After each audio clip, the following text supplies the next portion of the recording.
according to The Guardian, the people who showed up to Tommy's Unite the Kingdom rally are basically a bit more people than you'd see at an American football game. See if this looks like the number of people a little bit more than the number of people you'd see at an American football game. Okay, so look, there's some big circle thing here. Don't know what that is. One of their big giant roundabouts. And then you've already got a ton of people around that. So that would be a lot of people just there, right? But let's go ahead and look at this. You go down this road. Are they just not? I mean, seriously, if they're going to lie about the numbers so badly, then, yeah, no. At least they cut the footage eventually, right? They won't just keep going. It gets worse. They just want to keep showing after they lied to everyone, right? Look at this. They're still going. You can't see that. There's a shadow there, but that's all packed too. And then all those trees. And then you're still going out there. And look at that. And then look. And then they're coming from all different directions there. Look at that. Yeah, guys, what does everyone else think? Because that looks like about at least 20 packed football stadiums full of people that we've seen there. Slightly more than a football show. Yeah, I mean, that right there, just what you see on this screen right now is, because again, a packed football stadium is still a ton of empty space because you have a giant field in the middle. That already looks like significantly more people. But again, let's just scroll back and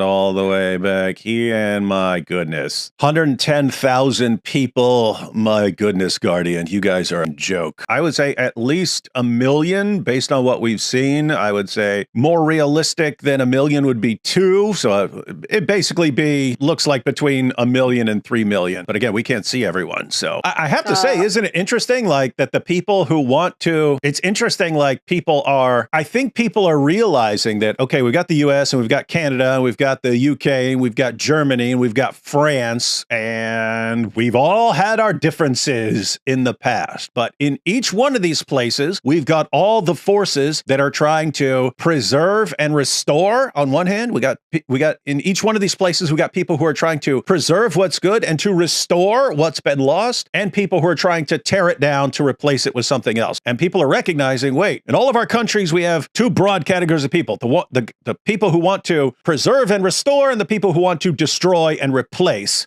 I think they're realizing, wait a minute, those groups align no matter what the country is, So the Canadians who want to preserve and restore Canada are very similar to the people in the United States, very similar to the people in the UK, very similar to the people in Germany, very similar to the people in France. And the people who want to destroy and replace are also very similar in Canada and the US and the UK and France and Germany. And I think people are realizing, wait a minute. We're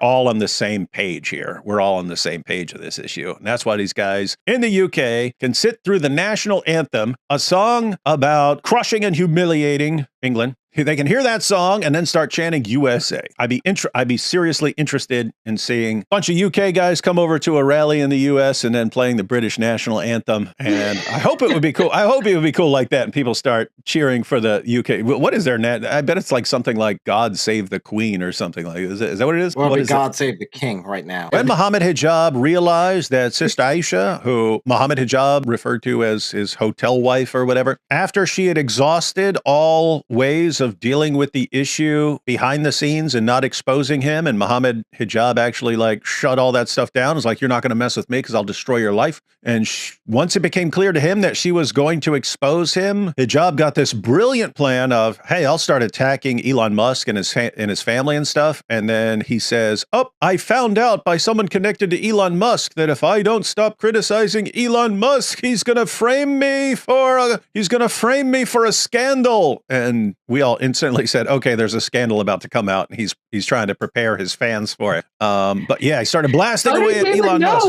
How David would know? He must know something. Where's the video? The video? He actually did go on that rant afterwards. It's just, hilarious. I mean, this is a side note, but these are the heroes of Dawa. They're the biggest bunch of liars ever. Guys, always be suspicious of people who are like, no, we have to silence you and not allow you to criticize our ideas. Those are usually guys who don't think their ideas can actually be rationally defended, and they know it. Think about this. If you believe that you have the best idea, the best explanation, the best evidence for your case, wouldn't you want to freely discuss these things?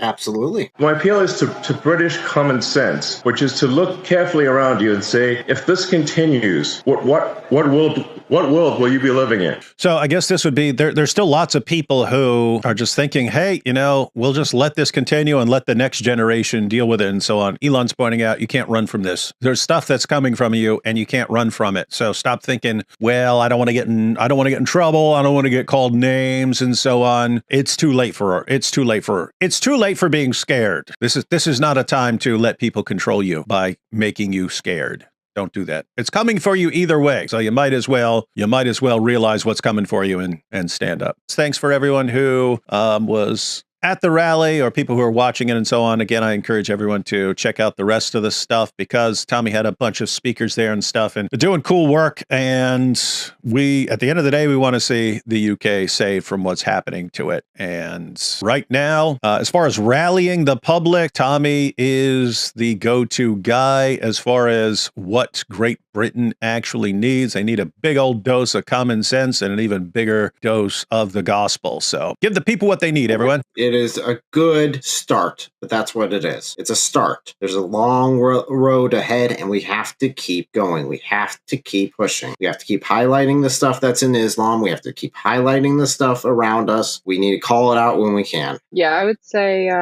the ultimate solution isn't merely changing leadership. It isn't merely changing politics. It isn't merely changing immigration. It isn't merely hosting a rally. It is recognizing the value of human life and the origin of human life comes from a divine creator who loved us enough to take on human flesh and dwell among us and be crucified to pay for the penalty of our sins and resurrect, restore us to a relationship with him, and to have the kind of love for others that he showed for us. Because if we do not do that, we will continue to destroy ourselves over and over and over and over. So I'm glad to see that change is being made, but ultimately the real solution is going to be Jesus Christ himself. And these things certainly can help as well. But yeah, all of that together can be very powerful. And people also shouldn't underestimate. We each are here for a reason. We each have a role to play.